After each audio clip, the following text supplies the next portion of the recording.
प्रश्न संख्या 1, निम्नलिखित पूर्णांकों को p बटा q के रूप में लिखें। प्रश्न पहला का पहला 6, तो ये पूर्णांक दिया हुआ है, तो 6 देखिए धनात्मक पूर्णांक है, ठीक है। तो कह रहा है निम्नलिखित पूर्णांकों को p बटा q के रूप में लिखना है, तो हम 6 को लिख सकते हैं 6 बटा 1। देखिए यहाँ पे हर में कुछ नहीं है तो हर में हम बटा 1 लिख सकते हैं, क्योंकि 1 से अगर 6 को भाग देंगे तो भी 6 ही रहेगा, ठीक है। तो 6 को हम 6 बटा 1 लिख सकते हैं, यानी हर में 1। तो हर में 1 लिखें या ना लिखें कोई फर्क नहीं पड़ता है, तो इसको p बटा q के रूप में लिखना है, तो बस 6 को लिख देंगे 6 बटा 1।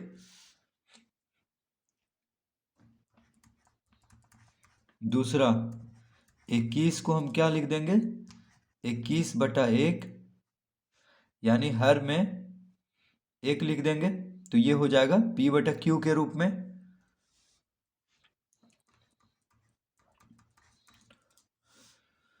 तो -38 को हम क्या लिख देंगे -38 बटा 1, क्योंकि 1 से देखिए हर में 1 है, यानी 1 से इसको भाग देंगे तो -38 ही आएगा, तो इसीलिए जो भी पूर्णांक है उसको हम p बटा q के रूप में इस तरह लिख सकते हैं।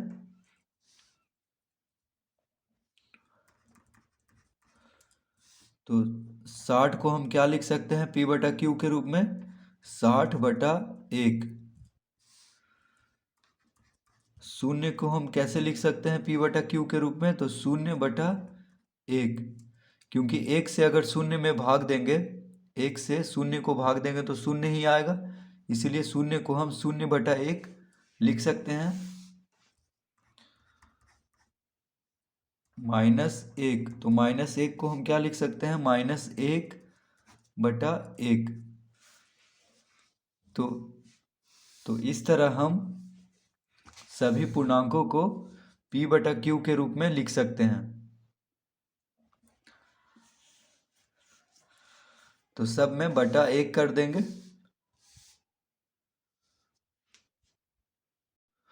प्रश्न 2, निम्नलिखित परिमेय संख्याओं को पूर्णांकों के रूप में लिखें। तो प्रश्न 2 का पहला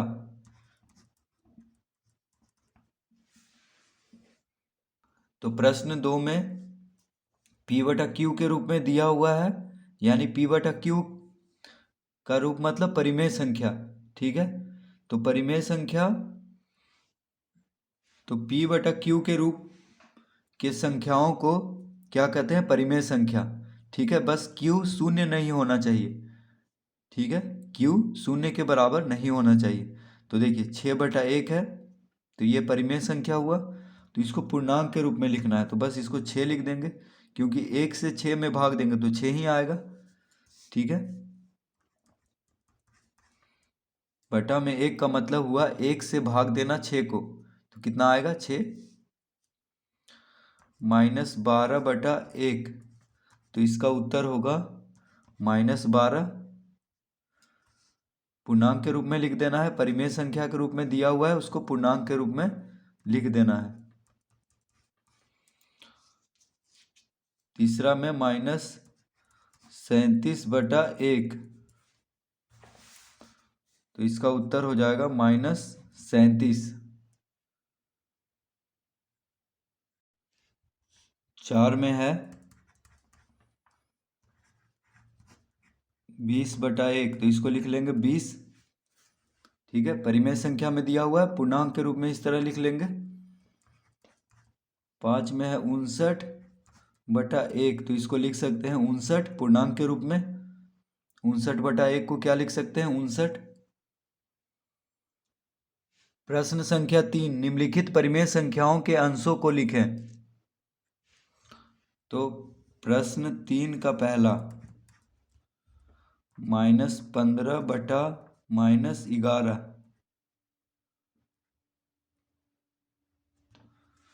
तो इसके अंशों को लिखना है। तो ये परिमेय संख्या दिया हुआ है, देखिए p बटा क्यू के रूप में। तो q कुछ भी हो सकता है, 1 भी हो सकता है, 2 भी हो सकता है, कुछ भी हो सकता है, बस शून्य नहीं होना चाहिए, यानी हर में बस शून्य नहीं होना चाहिए। ठीक है, q बराबर p बटा क्यू के रूप में। तो q शून्य के बराबर नहीं होना चाहिए, उसी को क्या कहते हैं, परिमेय संख्या। तो ये परिमेय संख्या दिया हुआ है, इसके अंशों, तो अंश देखिए ऊपर में जो है उसको अंश कहते हैं और नीचे में जो है उसको हर। तो अंश यहाँ पे कौन है, तो लिखेंगे अंश, अंश बराबर कौन है यहाँ पे, -15। तो अंश लिखना है, तो अंश है -15 और हर क्या है, -11। तो प्रश्न 3 में अंश लिखना है, इसलिए हम सिर्फ अंश लिखेंगे। दूसरा 11/-7। तो इसमें देखिए अंश, अंश कौन है, 11, अंश बराबर 11।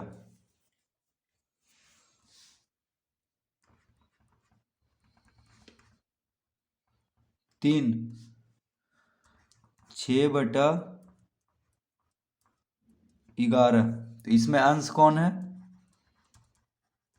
अंश बराबर 6।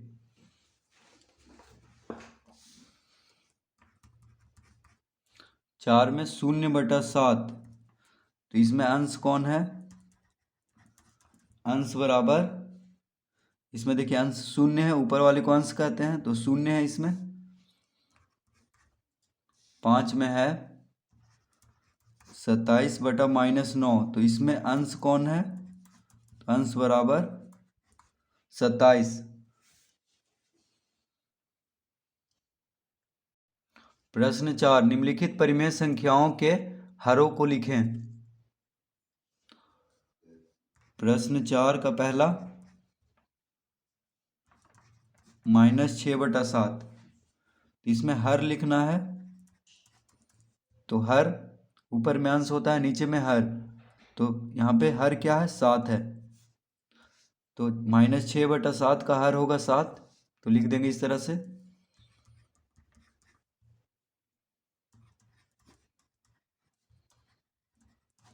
-12/-9 में हर कौन है, -9।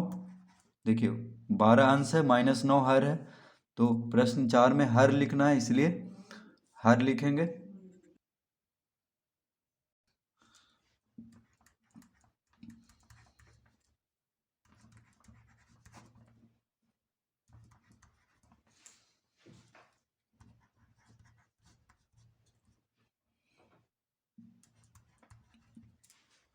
तो -14/-13 में -14 अंश हो गया, -13 हर। तो यहाँ पे हर लिखना है, तो हर बराबर लिखेंगे -13।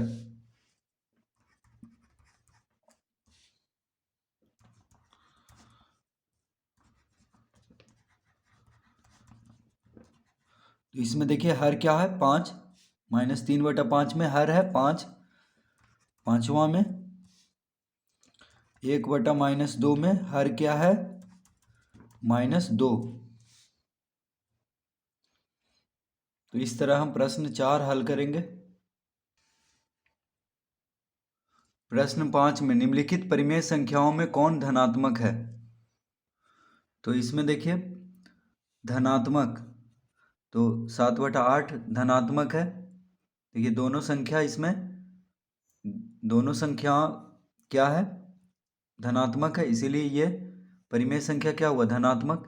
इसमें देखिए एक संख्या के साथ -8 माइनस लगा हुआ है अंश में, तो ये परिमेय संख्या क्या हुआ, ऋणात्मक, यानी ये धनात्मक नहीं है। इसमें क्या है, देखिए दोनों के साथ माइनस है, तो माइनस माइनस क्या होता है, प्लस।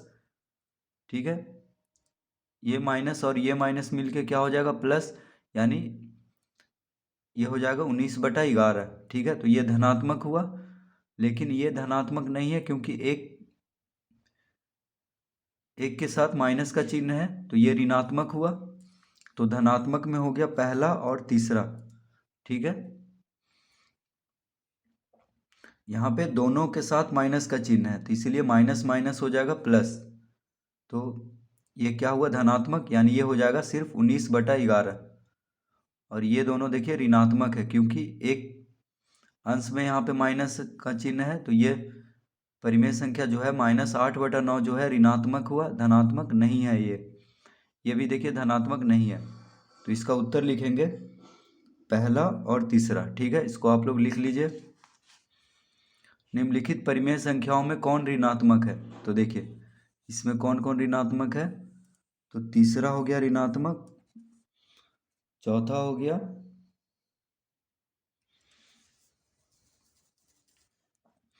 और कोई नहीं।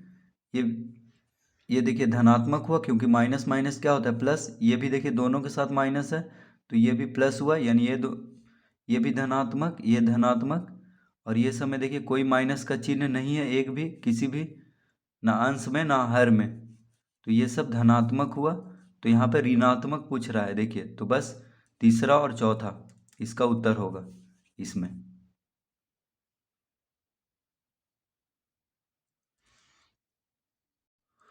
तो ए में लिखेंगे तीसरा और चौथा, बी में कोई नहीं। देखिए बी में एक भी नहीं है ऋणात्मक, सब देखिए धन, किसी के साथ माइनस का चिन्ह नहीं लगा हुआ है, ना अंश में ना हर में। ठीक है, तो ये सब इसमें लिखेंगे कोई नहीं। देखिए इसमें हम लिख देते हैं, तो बी का उत्तर हो जाएगा कोई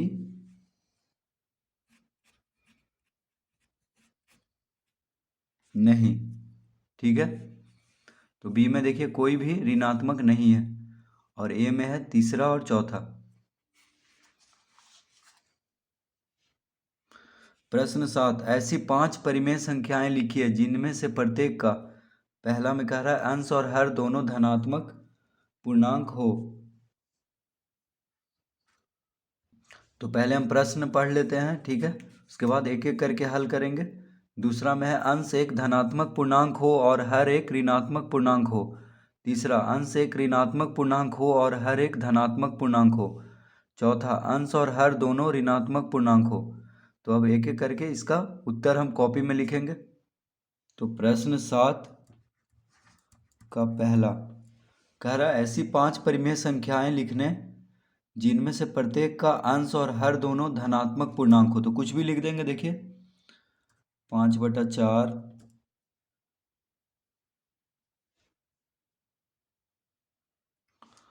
9/2, 8/11, 15/16, 16/50।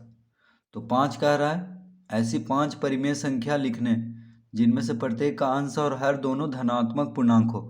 तो देखिए अंश भी धनात्मक है और हर भी धनात्मक है, किसी के साथ माइनस का चिन्ह नहीं लगा हुआ है। तो ये हो गया 5 परिमेय संख्या जिनमें से अंश और हर दोनों क्या है, धनात्मक।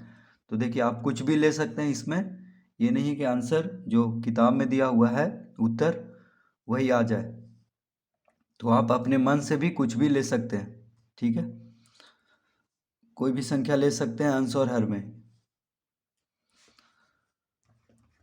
दूसरा में कह रहा है अंश एक धनात्मक पूर्णांक हो और हर एक ऋणात्मक पूर्णांक। तो देखिए कुछ भी ले लेंगे, बस 8 अंश धनात्मक और हर ऋणात्मक, तो कोई भी संख्या ले लेंगे।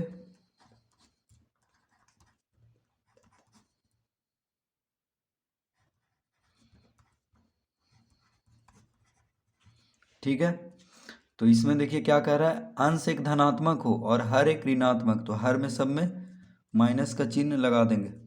ठीक है, तो ये हो गया 5 परिमेय संख्या जिसमें अंश क्या है, धनात्मक, और हर क्या है, ऋणात्मक। तो हर में देखिए सब में माइनस का चिन्ह हम लगा दिए हैं। ठीक है, तो आप कुछ भी ले सकते हैं, कोई भी संख्या ले सकते हैं अंश में भी और हर में भी, बस हर में क्या करना है, माइनस का चिन्ह यानी ऋणात्मक इसको बना देना है हर को। ठीक है, ऋणात्मक, हर एक ऋणात्मक पूर्णांक हो, वही कह रहा है। तीसरा में अंश एक ऋणात्मक पूर्णांक हो और हर एक धनात्मक पूर्णांक हो। तो कोई भी संख्या लेंगे पहले, 3/2, 6/, 15, 15/50, 100/200, 1/5। तो इस तरह से कुछ भी ले लेंगे अपने मन से। अब कह रहा है अंश एक ऋणात्मक पूर्णांक हो, तो अंश में देखिए सब में माइनस का चिन्ह लगा देंगे, क्योंकि अंश ऋणात्मक कह रहा है, यानी माइनस लगा देंगे अंश में, तो ये ऋणात्मक हो गया अंश। और हर एक धनात्मक पूर्णांक, तो हर देखिए इसमें कोई चिन्ह नहीं है, तो ये धनात्मक हुआ यानी प्लस। तो हर क्या है, इसमें सब धनात्मक है और अंश ऋणात्मक है। तो 5 परिमेय संख्या देखिए इस तरह से ले लेंगे जिसका अंश ऋणात्मक है और हर धनात्मक। अंश और हर दोनों ऋणात्मक, तो कुछ भी पहले ले लेंगे।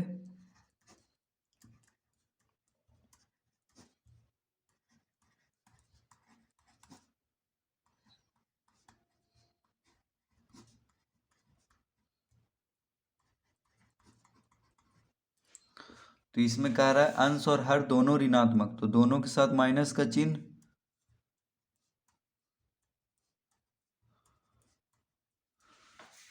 ठीक है, क्योंकि दोनों ऋणात्मक कह रहा है इसलिए दोनों के साथ माइनस का चिन्ह लगा देंगे।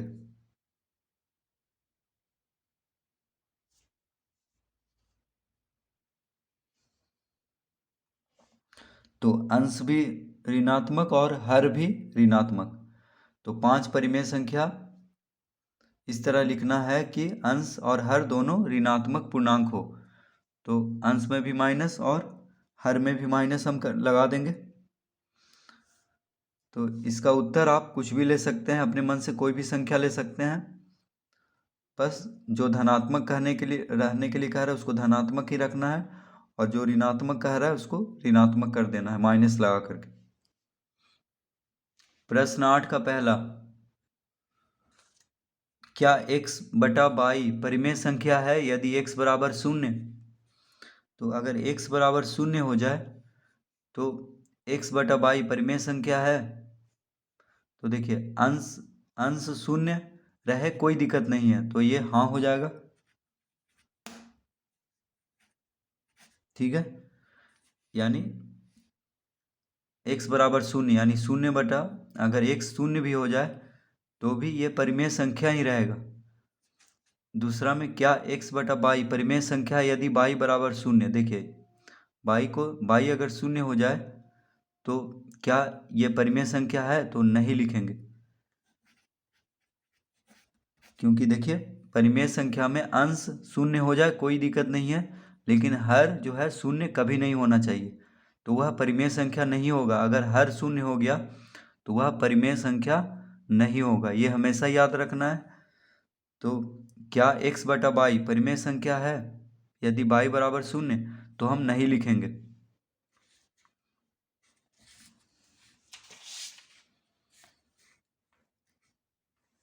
प्रश्न 9, निम्नलिखित परिमेय संख्याओं को संख्यांकों में लिखें।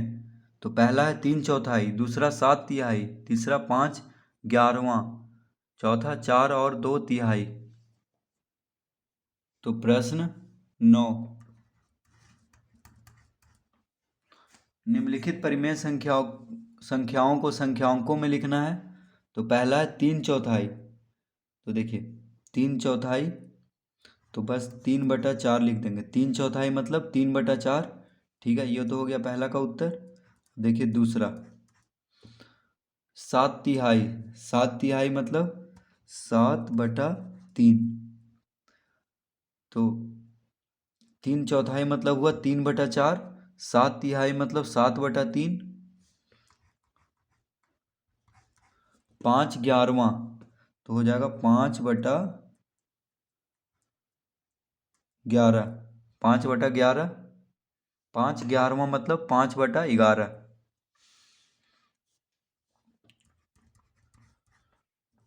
4 और 2/3, 4 और 2/3 मतलब 4.2/3।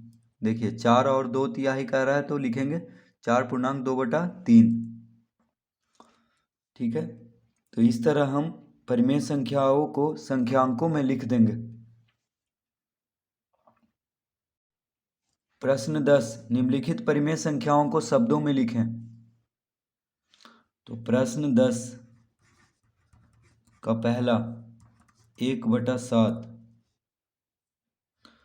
तो इसको हम लिखेंगे क्या?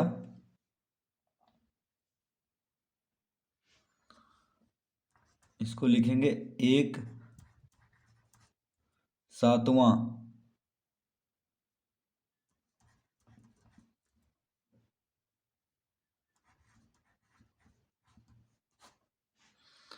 इसको क्या लिखेंगे? 1/7।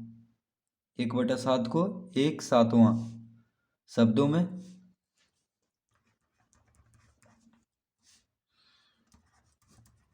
2/3 को लिखेंगे 2/3।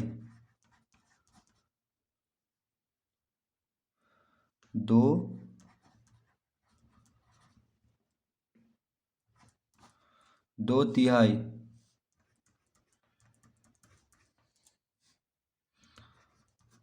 3 को लिखेंगे 3 और 2/3।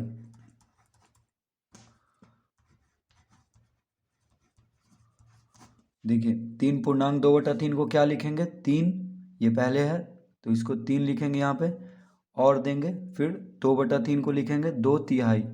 ठीक है, जैसे यहाँ पे 2/3 को क्या लिखे हैं? 2/3। 1/7 को 1/7। तो बस जो पहले है उसको लिख करके और देंगे और जो बटा में है उसको लिख देंगे।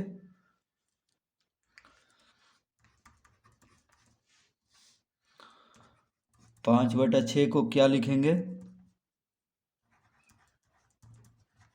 5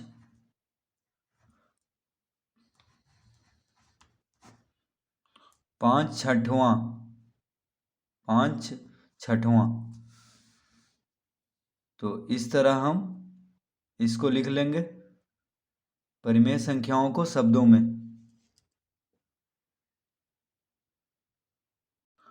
तो इस तरह हम प्रश्न 10 तक हल कर लेंगे।